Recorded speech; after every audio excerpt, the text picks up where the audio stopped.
3R circular economy आज केवल एक एनवायरमेंटल रिस्पॉन्सिबिलिटी नहीं, बल्कि अब तो ये सस्टेनेबल फ्यूचर के लिए एक इकोनॉमिक जरूरत भी ये हो गई है। एक प्रकार से 3R सर्कुलर इकोनॉमी का कंसेप्ट हमारे लिए कोई नया विषय नहीं है।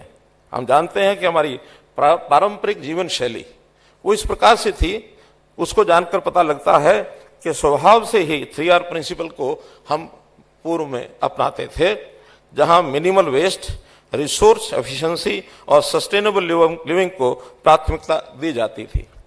जैसा हम देखते हैं कि आज भी जो प्रदर्शनी लगी है, नए नए प्रयोग जो हुए हैं, उसके अंदर वेस्ट मटेरियल में से कैसे कपड़ा बनाया जा सकता है, और कपड़ा जब पुराना हो जाए तो हमारे यहाँ घरों में प्रचलन था कि उस कपड़े से ही हमारे घर में दरी बना ली जाती थी, और दरी हमारे सोने के काम में ये आती थी।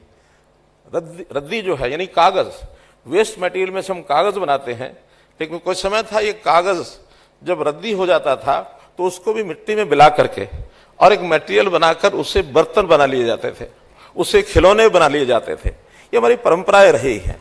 हमारे यहाँ यानी पुरानी गाड़ियां, उनके जो इंजन होते हैं, उस इंजन का भी जब पुरानी गाड़ी चलने लायक नहीं रहती तो उसको छोटा मोटा एक साधन लगा करके, जिसको जुगाड़ कहते हैं, जुगाड़ की एक बैलगाड़ी की जगह जुगाड़ से ही हमारा काम चलता था, सवारियां भी ढोते थे। तो ऐसे ये सारे काम हमारी परंपराओं में पहले से बने हुए हैं। रेन वाटर हार्वेस्टिंग, बरसात में जब पानी की कमी होती थी तो उस पानी को इकट्ठा करके उसमें फिटकरी डाल देना, अन्य मटेरियल डालकर उसको साफ किया जाता था, पीने के पानी के भी उपयोग में आ जाता था। उस समय प्रोसेसिंग के बड़े प्लांट ऐसे नहीं होते थे।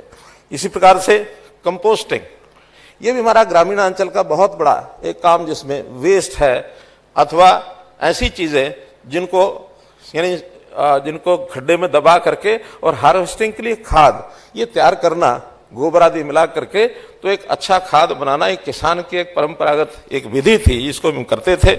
इस जैसी सभी जो पारंपरिक प्रथाएं ये सर्कुलर इकोनॉमी के बहुत ही खूबसूरत उदाहरण हैं।